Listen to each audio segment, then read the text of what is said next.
Sorry sir, చూసుకోకుండా తగిలాను అంటుంది. అప్పుడు సుబ్బు చూసుకోవాలి కదా అంటాడు.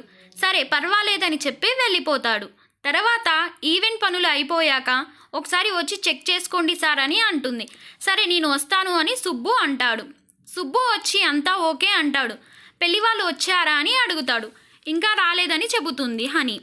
ఓకే అంటాడు. తర్వాత పెళ్లి పనులన్నీ బాగా జరుగుతూ ఉంటాయి.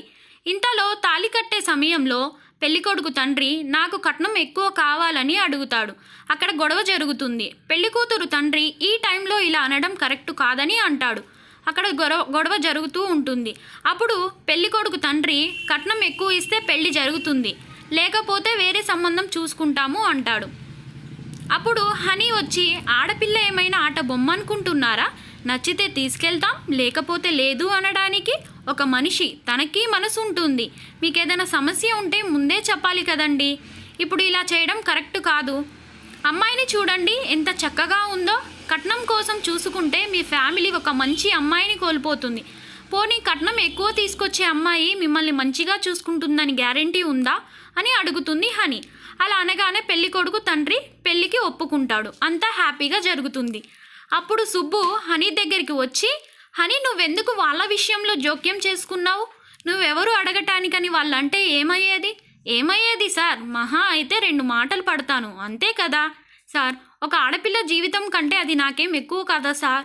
ఒక అమ్మాయి గురించి ఇంకొక అమ్మాయి మాట్లాడలేనప్పుడు ఎందుకు సార్ ఆ లైఫ్ అని అంటుంది హనీ. తరువాత ఈవెంట్ సక్సెస్ అయినందుకు బాస్ పార్టీ ఇస్తాడు. అప్పుడు సుబ్బు హనీ ఇలా అడుగుతాడు, ఆ రోజు నన్ను ఏమని తిట్టావు? వెధవనే కదా. హనీ అవును సార్, అయినా ఇప్పుడు ఎందుకు సార్, ఆ రోజు నా సిచ్యువేషన్ అలాంటిదని హనీ అంటుంది. అయినా అది నేను పొరపాటుగా అనుకొని ఉన్నాను, ఐఎమ్ సో సారీ సార్ అని అంటుంది. సుబ్బు పర్లేదు అంటాడు.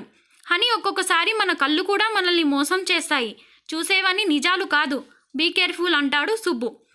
ఇక నైట్ హనీకి బోర్ కొట్టి టెర్రస్ పైకి వచ్చి అటు ఇటు తిరుగుతుంది. అప్పుడు వాళ్ళ పక్క గుందిలో సుబ్బు కనిపిస్తాడు. అప్పుడు హనీ సారేంటి ఇక్కడ ఉన్నారని అనుకుంటుంది. సుబ్బు కూడా హనీని చూస్తాడు. వెంటనే హనీ ఏంటి ఇక్కడ ఉన్నావని మెసేజ్ రాగానే హనీ తిరిగి చూస్తుంది.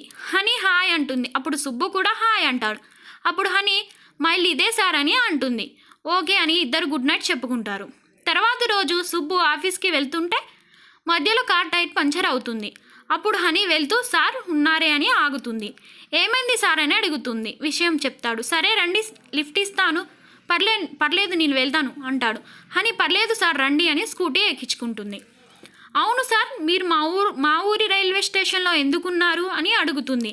మా అమ్మమ్మ కోసం వచ్చాను. ఆ రోజు మా అమ్మమ్మకి కళ్ళు తిరిగాయి. అమ్మమ్మని అక్కడ కూర్చోబెట్టి వాటర్ తీసుకొని వస్తుంటే చూడకుండా నేను తగిలాను అంటాడు. సుబ్బు అవునా సార్ అని హనీ అంటుంది. మరి నన్నెందుకు రిజెక్ట్ చేయలేదు సార్ అని అడుగుతుంది. నీతో గొడవ నా వ్యక్తిత్వం కాబట్టి. ఆఫీస్లో నా డ్యూటీ నేను చేశాను, నీ దగ్గర టాలెంట్ ఉంది, సో నువ్వు సెలెక్ట్ అయ్యావు అంటాడు సుబ్బు. సార్ ఇక్కడ టిఫిన్ చేసి వెళ్దాం సార్, ఇక్కడ చాలా బాగుంటుంది టిఫిన్, మీరు తినండి అని లాక్కెళ్తుంది. రండి సార్ అని సుబ్బుని తీసుకెళ్తుంది. బాబాయ్ 2 ప్లేట్ దోశ అని అంటుంది. అదేంటి బాబాయ్ అంటున్నావు, వాళ్ళు మీ బంధువులా? లేదు సార్, బంధం ఉంటేనే బంధుత్వంతో పిలవాలా సార్ అని అంటుంది. ఇంకా ఇద్దరు కలిసి ఆఫీస్కి వెళ్తారు. అక్కడ హనీ కాఫీ తాగడానికి వెళ్తుంది. అప్పుడు ఆఫీస్ మేట్ జయ్ కూడా కాఫీకా నేను వస్తాను అని అంటాడు. సరేరా అంటుంది. ఇద్దరు వెళ్ళి కాఫీ తాగుతారు.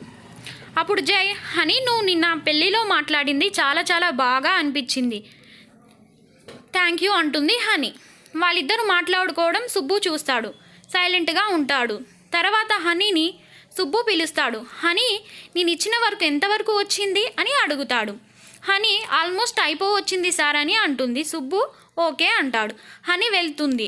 అప్పుడు సుబ్బు హనీ నీ విషయంలో జోక్యం చేసుకుంటున్నాను అనుకోపోతే ఒకటి చెప్తాను అంటాడు. చెప్పండి సార్ అని హనీ అంటుంది. నువ్వు జయతో కొంచెం జాగ్రత్తగా ఉండు అని చెబుతాడు. హనీ ఏం మాట్లాడకుండా సరే సార్ అంటుంది. తర్వాత వెళ్తుంది. తర్వాతి రోజు జయ్ హనీ దగ్గరికి వచ్చి నువ్వంటే నాకు ఇష్టం అని చెబుతాడు. అప్పుడు హనీ నాకు మాత్రం నీ మీద ఎలాంటి ఉద్దేశం లేదు, మిమ్మల్ని నేను కేవలం ఆఫీస్ మేట్గానే చూస్తున్నాను అని వెళ్తుంది. మళ్ళీ నైట్ హనీకి మెసేజ్ చేస్తాడు జై. నువ్వంటే నాకు ఇష్టం, నీకోసం ఎంతకాలమైనా ఎదురు చూస్తాను అని అంటాడు. హనీ ఆ మెసేజ్ చూసి సైలెంట్గా ఉంటుంది. తరువాత మేడ మీద కూర్చొని ఆలోచిస్తూ ఉంటుంది. కింద పిల్లలు ఆడుకోవడం చూసి తను వెళ్ళి నేను జాయిన్ అవుతానని అడుగుతుంది. సరే అక్క అని పిల్లలు అంటారు. వాళ్ళతో కలిసి కబడ్డీ ఆడుతుంది. సడన్గా సుబ్బు బయటికి వస్తాడు. ఇదేంటి చిన్నపిల్లలతోటి గేమ్స్ ఆడుతుందని నవ్వుకుంటాడు. హనీ సుబ్బుని చూసి ఆడకుండా ఆపేస్తుంది. పర్లేదు ఆడు అంటాడు. సుబ్బు సరే సార్ మీరు వచ్చి జాయిన్ అవ్వండి అని అంటుంది. నిన్ను రాను అంటాడు. పర్లేదు రండి సార్ అంటుంది. సరే అని సుబ్బు వెళ్తాడు. హనీ కూతకి వెళ్ళి సుబ్బుని పట్టుకుంటుంది. తర్వాత సుబ్బు కూతకి వెళ్తాడు. సుబ్బు సిగ్గుపడుతూ వెళ్తూ ఉంటాడు. హనీని చూసి నవ్వుకుంటుంది. సుబ్బు కూతకి రాగానే హనీ ఇంకా పిల్లలు కలిసి పట్టుకుంటారు. సుబ్బు అవుట్ అవుతాడు. సరే సార్ గుడ్ నైట్ అని చెప్పి వెళ్తుంది. తరువాత రోజు జై మళ్ళీ హనీని కలుస్తాడు. నా నిర్ణయం నిన్నే చెప్పాను, మీరు ఊకే ఇలా అనడం బాలేదంటుంది. హనీ అలా సీరియస్గా చెప్పడం సిద్ధు చూస్తాడు. తరువాత సుబ్బు జైని పిలిచి తిడతాడు. ప్రేమించడం తప్పు కాదు, అమ్మాయికి ఇష్టం లేకపోయినా వెంట పడడం తప్పు. ఇంకోసారి హనీ జోలికి వెళ్తే నీకు పనిష్మెంట్ ఇవ్వడం తప్పదు అంటాడు. అప్పుడు జై సారీ సార్ అని చెప్పి వెళ్ళిపోతాడు. అప్పటి నుంచి జై హనీ జోలికి వెళ్లకుండా ఉంటాడు. అప్పుడు హనీ సుబ్బు తన ప్రాబ్లమ్స్ సాల్వ్ చేశాడని తెలుసుకొని సంతోషిస్తుంది. తర్వాతి కథ కొనసాగించబడుతుంది. Please like and subscribe my channel for more videos.